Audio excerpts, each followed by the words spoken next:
Welcome to our channel వంటింటి వైద్యానికి care of address అయిన మనతో పాటు ఉన్నారు డాక్టర్ మధుసూదన్ శర్మ గారు. సార్తో మాట్లాడి ఈరోజు మన కోసం ఎలాంటి మేకింగ్ వీడియో అంటే మన అందరికీ కూడా చాలా హెల్త్ ఇష్యూస్ ఉంటాయి. ఆయుర్వేదిక్లో ఎలాంటి ఐటమ్స్ తోటి మనకి మంచి వైద్యాన్ని అందించవచ్చు అనేది సార్ మనకి ఎప్పుడు చెప్తూ ఉంటారు కదా. సో ఈరోజు మన కోసం ఏం చేసి చూపించబోతున్నారు అనేది అడిగి తెలుసుకుందాం. నమస్తే సార్. నమస్తే సార్, మన ప్రేక్షకుల కోసం ఈరోజు మనం ఏం చేసి చూపించబోతున్నాం?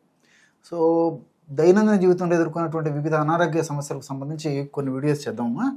ఉదాహరణకి వెయిట్, అదేవిధంగా ఈ ఆస్తమా, అలర్జీలు, తర్వాత షుగరు, ఇలాంటి అనేక రకాల సమస్యలతో బాధపడుతున్నారమ్మా.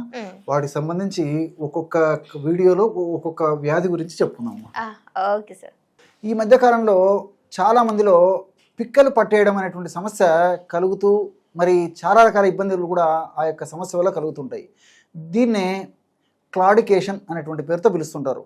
కొంతమందికి ఎక్కువ శాతం కూడా మరి రాత్రిపూట కానీ లేకపోతే పగలుపూట కానీ నిద్రించేటప్పుడు కాళ్ళ భాగంలో, పిక్కల భాగంలో సడన్గా పట్టేసేసి మరి మెలకు వస్తుంది.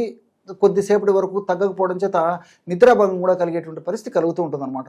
మరి ఈ యొక్క పిక్కల నొప్పికి సంబంధించి ఎందుకు అసలు ఇలా కలుగుతుందంటే పోషకాహార లోపం వల్ల కావచ్చు, అదేవిధంగా ఆ భాగానికి రక్త సరఫరా సరిగ్గా జరగకపోవడం చేత కారణం కావచ్చు, అదేవిధంగా షుగర్ అంటే నియంత్రణలు లేకపోవడం చేత ఈ యొక్క షుగర్ వ్యాధి వల్ల ఇలాంటి సమస్య రావడం జరుగుతుండవచ్చు. ఇలా అనేక రకాలైన కారణాలు. దీంతో పాటు గ్యాస్ట్రిక్ ట్రబుల్ ఉన్నటువంటి వాళ్ళలో కూడా మరి ఈ యొక్క పిక్కల నొప్పులు అనేటువంటి సమస్య కలుగుతూ ఉంటుందన్నమాట. అట్లే మోషన్ సరిగా ఫ్రీగా కానటువంటి వాళ్ళలో కూడా పిక్కలు పట్టేసేటువంటి పరిస్థితి ఏర్పడుతుంటుంది అనమాట. ఇలా వివిధ రకాలైన కారణాల చేత ఈ పిక్కల నొప్పులు కలుగుతూ ఉంటాయి అన్నమాట. మోకాళ్ళ భాగంలో కొంతమందికి ఒక్క సైడ్కే పిక్కల నొప్పులు వస్తుంటే, కొంతమందికి రెండు వైపుల పిక్కల నొప్పులు కలుగుతుంటాయి. అదేవిధంగా కొంతమందికి కేవలము కొన్ని రోజుల పాటు కొన్ని సీజన్లోనే ఈ లక్షణం కనిపిస్తే కొంతమందికి సంవత్సరం అంతా కూడా ఈ యొక్క సమస్య కలుగుతూ ఉంటుంది అనమాట. మరి వీళ్ళు ఈ యొక్క సమస్య వచ్చినప్పుడు రకరకాల ప్రయత్నాలు చేస్తుంటారు. రకరకాల ప్రయత్నాలు చేస్తున్నప్పటికీ కొంతమందికి ఆశించినటువంటి ఫలితం కలిగినప్పటికీ కొంతమందిలో ఎలాంటి ఆశించినటువంటి ఫలితం కూడా కలగదు. ఇంకొంతమందిలో మరి తప్పని పరిస్థితుల్లో ఆధునిక కృత్రిమ రసాయన ఔషధాలు వాడినప్పుడు ఆ ఔషధాల యొక్క సైడ్ ఎఫెక్ట్స్లో భాగంగా కూడా పడుకున్నప్పుడు పిక్కల నొప్పులు వచ్చేస్తుంటాయి అనమాట. అంటే కండరాలు పట్టేస్తుంటాయి. సో అసలు ఎందుకు జరుగుతుందంటే ఆ భాగంలో కండరాలకు సంబంధించినటువంటి సంకోచ వ్యాకోచాలకు సంబంధించినటువంటి ఎంజైమ్స్ సరిగా ఉత్పత్తి కాకపోవడం చేత అలా జరుగుతూ ఉంటుంది అనమాట. మరి ఈ యొక్క నేపథ్యంలో మన ఇంట్లో ఉండేటువంటి ఆహార ఔషధాలను సద్వినియోగం చేసుకున్నట్లయితే పిక్కల నొప్పి సమస్య నుంచి చాలా త్వరగా బయటపడవచ్చు అనమాట. కాఫ్ మజిల్ పెయిన్ అని కూడా చెప్తుంటారు అనమాట. ఆ యొక్క సమస్య నుంచి త్వరగా బయటపడవచ్చు. ఔషధాన్ని ఎలా తయారు చేసుకోవాలంటే కేవలం మూడే పదార్థాలు. మొట్టమొదటి పదార్థము జీలకర్ర. సో జీలకర్రను కాస్త వేయించేసేసి చూర్ణంలాగా తయారు చేసుకొని ఆ యొక్క జీలకర్ర చూర్ణాన్ని ఒక 25 గ్రాములు తీసుకోండి. రెండవ పదార్థంగా శోధించే శొంఠిని పౌడర్ లాగా తయారు చేసుకొని ఒక 25 గ్రాములు తీసుకోండి. లేదంటే శొంఠి పొడి కూడా మనకు మార్కెట్లో దొరుకుతుంది కాబట్టి అది కూడా వాడుకున్నా సరిపోతుంది. మూడవ పదార్థంగా మిరియాలను కాస్త వేయించేసేసి చూర్ణంలాగా తయారు చేసుకొని ఆ యొక్క చూర్ణాన్ని కూడా 20 గ్రాములు తీసుకోండి. కేవలము మనసుంటే మార్గం ఉంది. అద్భుతంగా పరమాద్భుతంగా పనిచేసేటువంటి దివ్యమైనటువంటి అనుభూతమైనటువంటి ఔషధం. ఎంతోమంది వాడి చక్కటి ఫలితాలు పొందిన తర్వాత మన ప్రేక్షకుల కోసం ఈ యొక్క ఫార్ములాను మీకు అందరికీ కూడా తెలియజేయడం జరుగుతుందన్నమాట. ఈ 3 పదార్థాలు ఒక్కొక్కటి 20 గ్రాముల చొప్పున తీసుకొని అన్నిటిని బాగా కలపడం వల్ల 60 గ్రాముల ఔషధం రెడీ అయిపోతుంది. ఈ 60 గ్రాముల ఔషధాన్ని మరి రోజు 2 సార్లు వాడుకోవచ్చు, లేకపోతే రోజు ఒక్కసారి వాడుకున్నా సరిపోతుంది. ఎలా వాడుకోవాలంటే 2 సార్లు వాడుకోవాలంటే ఉదయం పూట 1 గ్రాము, రాత్రి పూట 1 గ్రాము, ఆహారానికి ఒక అరగంట ముందు. ఈ విధంగా వాడుకోవడం వల్ల 60 గ్రాముల ఔషధము నెలకు సరిపోతుంది.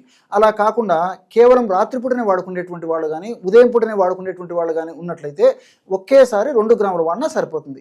ఈ యొక్క ఔషధాన్ని కాస్త తేనె కలిపి తీసుకోవచ్చు, లేకపోతే ఒక 50 ml గోరువెచ్చని నీళ్ళలో కలిపి తీసుకోవచ్చు, లేదంటే ఒక 50 ml గోరువెచ్చని పాలలో కూడా కలిపి తీసుకోవచ్చు.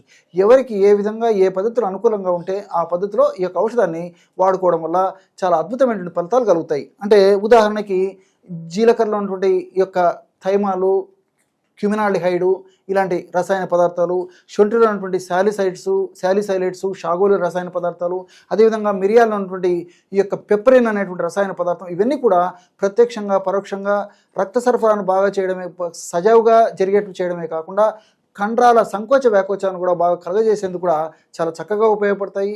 ఆ నొప్పిని తగ్గించేందుకు కూడా ఈ చాలా సమర్థవంతంగా ఈ యొక్క ఫార్ములా ఉపయోగపడుతుంది అనమాట.